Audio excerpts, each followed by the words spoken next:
Hello everyone. আর আজকের ব্লগটা হচ্ছে কৃষ্ণনগর বারোদোলের মেলা নিয়েই করছি আমি। আর এটা হলো কৃষ্ণনগর রাজবাড়ি। প্রত্যেক বছরের মতো এই বছরও বারোদোলের মেলা বসেছে। আর আমি যেদিন গেছিলাম সেদিন এটা সেকেন্ড ডে ছিল, যেহেতু আমি রিসেন্টলি টাইম পাইনি বলে আমি ভিডিওটা এডিট করতে পারিনি। আর সেই দিন বৃষ্টিও হচ্ছিল, স্টলসগুলোও সেভাবে বসেনি। আর যেহেতু রাজা কৃষ্ণচন্দ্রের যে রিসেন্ট যিনি বংশধর ছিলেন তিনি রিসেন্টলি মারা গিয়েছে, ওই জন্যে ঠাকুর আসেনি। প্রত্যেকবার যেমন বারোদোলে ঠাকুর আসে, এইবার ঠাকুর আসেনি, শুধু মেলাটাই বসেছে। আর এবার আমি মেলাতে ঢুকছি, মেলাতে দেখাচ্ছি। আজকে যেহেতু সেইভাবে স্টলসগুলো বসেনি, আর 2-3 দিনের মধ্যেই সব স্টলস বসে যাবে, তো যতটা বসেছে আমি দেখাচ্ছি। আর প্রথমে ঢুকেই যে খাওয়ার দোকানগুলো স্টলসগুলো থাকে সেগুলো দিয়েই আমি স্টার্ট করছি। তো এখানে পুরোটাই লম্বা করে খাওয়ার স্টলসগুলো এসেছে। এখনও যেহেতু সব দোকান খোলেনি, বেশিরভাগ দোকানই খুলে গেছে। আর এখানে প্রত্যেকবারই খাওয়ার দোকান থাকে, কিন্তু বাদিক দিয়ে এখানে পুরোটা রাইড সেকশন, দোলনাগুলো থাকে।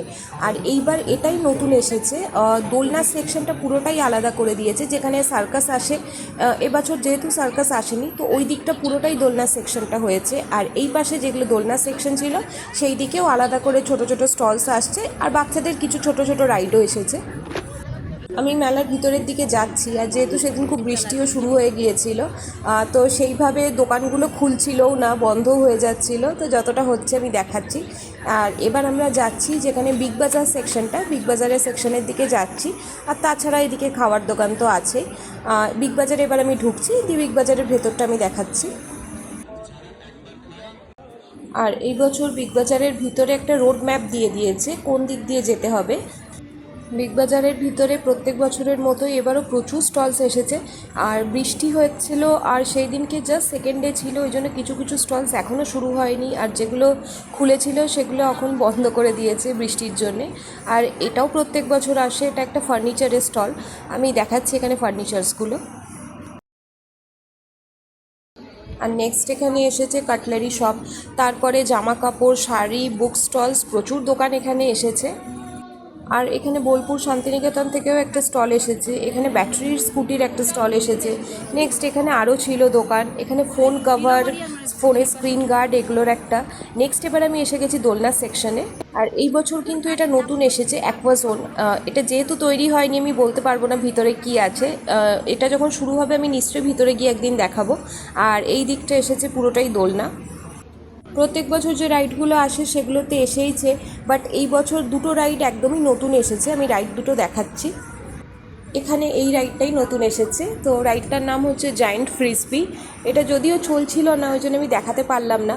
নেক্সট আমি বিগ বাজার থেকে বেরোচ্ছি, বিগ বাজার থেকে বেরিয়ে এবার বাকি যে স্টলসগুলো আছে আর তারপরে মেন মেলার দিকে যে দোকানগুলো আছে সেগুলো আমি বিগ বাজার থেকে বেরোনোর পরে এদিকে পুরোটাই খাওয়ার সেকশন। এখানে পরপর খাওয়ার দোকান আছে। তারপর এবার প্রত্যেকটা রো করে করে যেই দোকানগুলো হয়, তো আমি ফার্স্ট রোটাই ঢুকেছি। ফার্স্ট রোতে এখানে কিছু দোকান তো এখন অলরেডি বন্ধ হয়ে গেছে, বাট এখনও কিছু খোলা আছে। এখানে যেমন 10 টাকা, 15 টাকা। আর ভিতরে এইভাবে 4টে রো থাকে পরপর। আমি তো জাস্ট একটা রো দেখাচ্ছি, ওই পাশে আছে পুরোটাই ফুচকা সেকশন। এদিকে আমি জাস্ট সিঙ্গেল রো দেখাচ্ছি, সিঙ্গেল রোতেই পরপর এতগুলো দোকান থাকে।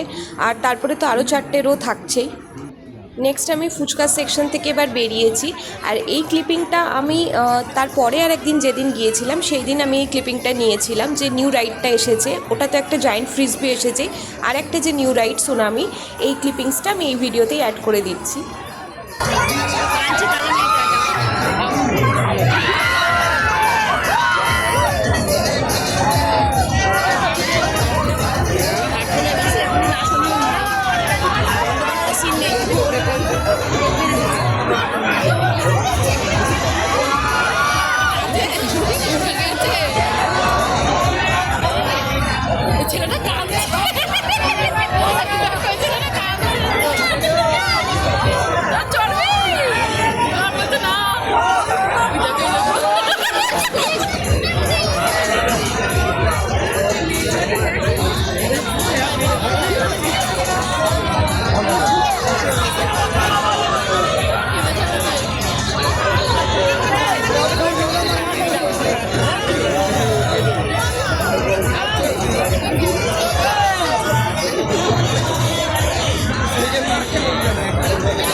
আর পুরো মেলাটা বসে গেলে আমি নিশ্চয়ই আর একটা শর্ট ব্লগ করব।